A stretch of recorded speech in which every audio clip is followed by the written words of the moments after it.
सो Gogoro जो world की एक बहुत बड़ी इलेक्ट्रिक व्हीकल कंपनी है, उसने इंडिया के अंदर 3 नए इलेक्ट्रिक स्कूटर लॉन्च कर दिए हैं। पर मजे की बात यह है कि आप इनमें से एक भी नहीं खरीद सकते। आपकी तरह मैं भी यही सोच रहा हूँ कि जब हम खरीद ही नहीं सकते तो इन्होंने लॉन्च क्यों किया। रुको भाई, सब बताता हूँ। पहला है क्रॉसओवर GX 250। ये स्कूटर इंडिया में ही बनेगा। एग्जैक्टली कहूँ तो औरंगाबाद महाराष्ट्र में, जहां गोगोरो 12,482 करोड़ रुपए इन्वेस्ट कर रहा है। इन्वेस्टमेंट देख के लगता है कि ये लंबे समय के लिए इंडिया में आ रहे हैं। जिन लोगों को नहीं पता है उनको मैं बता दूं कि गोगोरो एक ताइवान की कंपनी है और ये फेमस इसलिए है क्योंकि ताइवान के अंदर पेट्रोल पंप से ज्यादा चार्जिंग शॉपिंग स्टेशन हैं इनके। इस गाड़ी के अंदर 2.5 किलोवाट की हम मोटर आएगी, मतलब इसके अंदर PMSM मोटर नहीं आएगी और इसकी टॉप स्पीड 60+ होगी। अब ध्यान देने वाली बात यह है कि यहाँ पे इसकी टॉप स्पीड एग्जैक्ट नहीं बताई गई है, सिर्फ 60+ कहा गया है। मतलब ये है कि अभी भी इस गाड़ी की टेस्टिंग चल रही है। इस गाड़ी के अंदर 2 स्वैपेबल बैटरीज होती हैं और इस गाड़ी की IDC रेंज दोनों बैटरीज के साथ में 111 किलोमीटर होगी। एक बैटरी का वेट होगा 10 किलो, तो स्वैप करने में ज्यादा दिक्कत नहीं होगी। बैटरी की कैपेसिटी अभी नहीं बताई गई है। इसका सीटिंग स्पेस बहुत अच्छा खासा बड़ा है।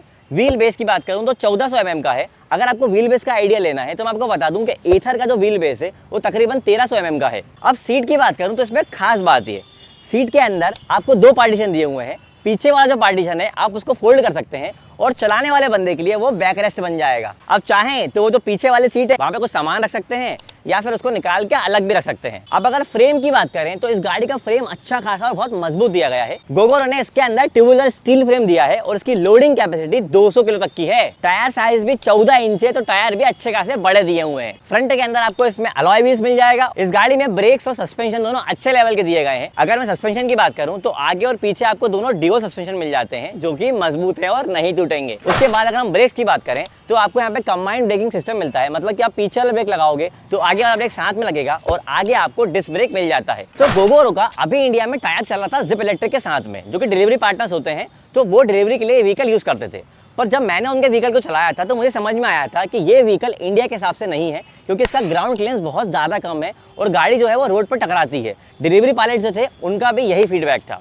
तो इस गाड़ी के अंदर गोगोरो ने इसको इंप्रूव कर दिया है। 176 mm का ग्राउंड क्लियरेंस दिया हुआ है इस गाड़ी के अंदर, जो कि अभी जितने भी गोगोरो के स्कूटर्स आते हैं उसमें सबसे बढ़िया है। बाकी इसकी डिस्प्ले की बात करूं तो ऐसा कुछ खास नहीं है इसके अंदर, बहुत ही बेसिक फीचर्स के साथ में डिस्प्ले आता है। दूसरे स्कूटर का नाम है क्रॉसओवर 50। इसके अंदर 5 किलोवाट की हब मोटर आएगी, मतलब इसके अंदर भी PMSM मोटर नहीं आएगी। बाकी चीजें इसके अंदर सेम होंगी GX 250 से, बस कुछ एडवांस फीचर्स ऐड हो जाएंगे, जैसे फिंगरप्रिंट अनलॉक, प्रॉक्सिमिटी अनलॉक और फेस अनलॉक। तीसरा स्कूटर है क्रॉसओवर S। अब इसकी खास बात यह है कि इसके अंदर आपको वाटर कूल्ड PMSM मोटर मिलेगी, जिसके अंदर 2 ऑप्शंस आएंगे। पहला है 6.4 किलोवाट वेरिएंट, दूसरा है 7.2 किलोवाट वेरिएंट। इसके अंदर एडवांस फीचर के साथ साथ ट्रैक्शन कंट्रोल सिस्टम और रेन मोड जैसे एडवांस फीचर्स भी दिए हुए हैं। अब आता है सबसे जरूरी सवाल, कीमत और डिलीवरी डेट। इसका जवाब अभी किसी को नहीं पता। अभी मार्केट में मार्च 2024 तक सिर्फ GX 250 आएगी, वो भी नॉर्मल पब्लिक के लिए नहीं होगी।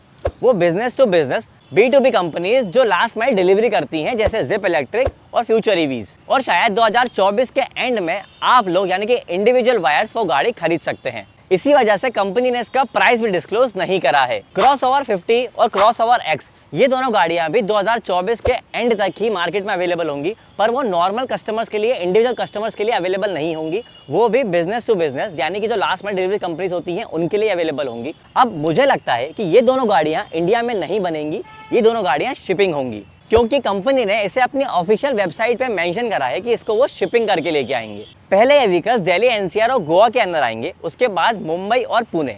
अब बाकी स्टेट्स में कब आएंगे इसके बारे में कंपनी ने कुछ नहीं बताया है। मार्च 2024 तक गोगोरो दिल्ली NCR में अपने 30 स्वैपिंग स्टेशन नेटवर्क जो है वो खोल देगा। अभी की अगर मैं बात करूं तो तकरीबन 5 से 6 स्वैपिंग स्टेशन हैं, क्योंकि इनका ऑलरेडी जिप इलेक्ट्रिक के साथ टाई अप चल रहा है और उनके डिलीवरी पार्टनर्स की गाड़ियां यूज कर रहे हैं। सो भाई अभी गोगोरो ने यही सारी चीजें बताई हैं, इसके अलावा अभी लॉन्च इवेंट में कुछ भी नहीं बताया गया है। तो जिस इलेक्ट्रिक व्हीकल का आपको प्राइस नहीं पता, डिलीवरी डेट नहीं पता, तो आप उसे कैसे खरीद सकते हैं। फर्स्ट लुक के हिसाब से इसकी बिल्ड क्वालिटी काफी ज्यादा अच्छी लग रही है। इसको देख के समझ आता है कि गोगोरो ने स्पेशली इसको इंडियन रोड के हिसाब से डिजाइन करा है। पर इंडियन मार्केट के चैलेंजेस ताइवान से बिल्कुल अलग रहेंगे गोगोरो के लिए। देखिए फ्यूचर की बात करें तो मैं मानता हूं कि रेंज एंजाइटी को बीट करने के लिए जो सबसे अच्छा सॉल्यूशन है वो स्वैपिंग स्टेशन ही है, क्योंकि वहां पे आपको वेट नहीं करना पड़ता। आप जाते हो, बैटरीज निकालते हो डालते हो, वहां से फास्ट चार्जिंग जो बैटरीज होती हैं उसको निकालते हो, वापस स्कूटर में डालते हो, निकल चलते हो। इन सब के अंदर तकरीबन 25 से 30 सेकंड का ही समय लगता है बस। पर ये ताइवान में तो कर दिया है उन्होंने, पर पैन इंडिया लेवल पे इतना बड़ा नेटवर्क बनाना बिल्कुल आसान नहीं है। और 60 किलोमीटर पर आवर की टॉप स्पीड, भाई जब तक स्कूटर टॉप स्पीड पकड़ेगा तब तक तो रेड लाइट हो जाएगी। और 111 किलोमीटर की आईडीसी रेंज का मतलब है कि आपको जो एक्चुअल रेंज मिलेगी रोड पे वो 70 से 80 किलोमीटर के बीच होगी। तो जहां इस स्कूटर के इनोवेशंस को देख के आपकी एक्साइटमेंट बढ़ती है, वहीं स्कूटर की परफॉर्मेंस देख के आपकी एक्साइटमेंट चली ही जाती है। आपको क्या लगता है कि स्कूटर के बारे में कमेंट करके जरूर बताइएगा। और ऐसे ही वीडियोस के लिए दिल टू द बाइकर के चैनल को सब्सक्राइब कर लीजिए।